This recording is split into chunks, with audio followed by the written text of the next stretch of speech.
V is a 1963 novel by Thomas Pynchon, his debut, though he had written a few short stories before, and one of his lengthier works.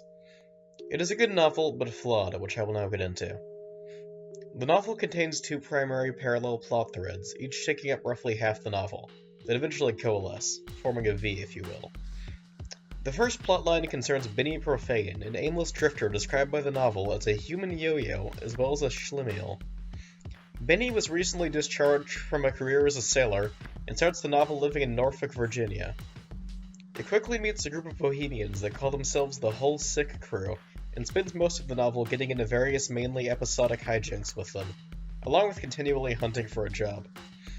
The other main plot thread is about Herbert Stencil, a man who is pretty much Benny's opposite, being a thoroughly driven person, and his quest to uncover the identity of the mysterious V, an entity mentioned in his father's notebooks who appears to manifest throughout history at times of crisis and who takes different forms depending on its era. Eventually, Benny and Stencil meet, but I will hold off on further plot details, besides mentioning that the novel's ending, as is often true of Pynchon, is not terribly conclusive. Sprinkled throughout V are many other plot threads concerning various side characters, often featuring lengthy flashbacks. The novel in general is paced quite strangely, and not a whole lot actually happens over the course of it, but I don't think that hurts the pacing. It's consistently entertaining throughout, which helps it not get repetitive switching between disparate plot threads. I will say though that there are a few sections where the book kind of loses the plot and spends a really long time on the side plot that isn't super relevant to the main story. Specifically talking about Mondaugen's story and the Confessions of Fausto Maidstrel, which you'll definitely remember if you've read the book.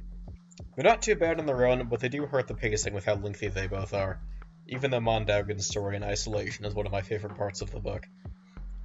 Overall, the plot of the novel is very interesting to follow, and it sprinkles enough hints throughout regarding its various mysteries to keep it engaging, while never outright stating what most of its answers are. I will say, though, that the sheer inconclusiveness of most of the major plot elements in the book does leave it a touch unsatisfying to finish. That doesn't take away from my enjoyment too much.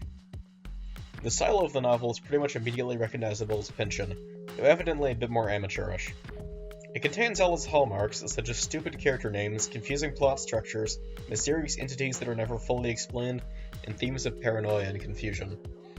It's often considered one of the foundational texts of postmodern literature, with good reason, as it perfectly exemplifies the general style of the movement, along with what the 1963 New York Times review of the novel calls American picaresque literature, which is another apt description given the novel's semi-episodic structure. V is notably one of Pynchon's more difficult novels, at least in my opinion, containing a complicated plot and often quite dense prose, particularly in the stencil sections. The novel, much like many of the best difficult works of literature, is still entertaining even when you have no idea what's going on, but it is something to note about its style. The novel is also noticeably less exaggerated and written more tamely and less experimentally than his later works, particularly Gravity's Rainbow, with a more restrained prose style, despite the comparatively psychotic plot and plot structure.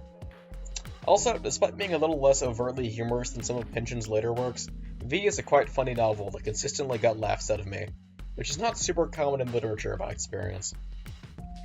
The themes of V are somewhat less apparent on initial reading than many of his later works, but one of the primary motifs of the novel is the disparity between the aimlessness of Benny's life and the driven obsessiveness of Stencil's hunt for V. The two men's differences in mindset are consistently compared throughout the novel, as described previously.